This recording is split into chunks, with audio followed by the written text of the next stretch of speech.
The bystander effect is the phenomenon where individuals are less likely to seek help or give assistance when others are present. It does not mean that bystanders are apathetic to the victim. They do show signs of distress or anxiety or concern when the response is delayed or if they fail to respond at all. It also does not mean that a victim receives less help as the number of bystanders increases. When the number of bystanders increases, the likelihood that at least one of them will have first aid training also increases. The term simply states that people are less likely to offer help when they are in a group rather than when they are alone.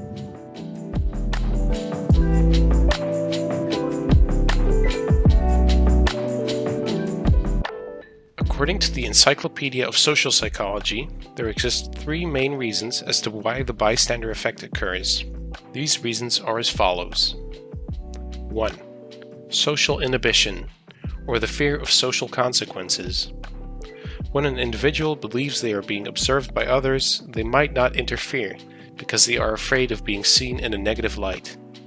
The bystander could think, for instance, that they are misunderstanding what's happening, or that they might not be able to help properly. Number 2. Pluralistic ignorance.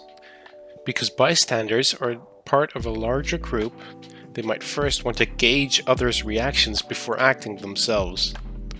When the entire group waits for a reaction of those around them, however, the impression is given that the situation is not an emergency.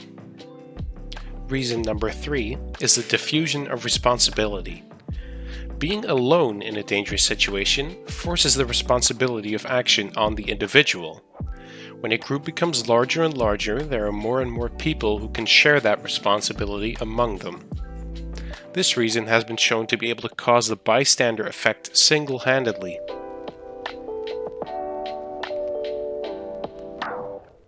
To show the effect, we tried to recreate two different cases.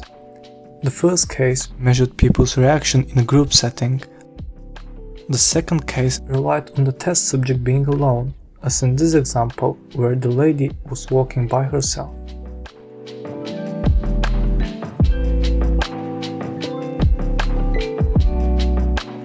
In most of them there were always other people within eyesight, which might have affected what we intended to show. Anyway, in 2 out of 3 scenarios, which we considered to be a group setting, the emergency was ignored. And in 2 out of 3 scenarios in which fewer people were nearby, the subject offered help almost immediately.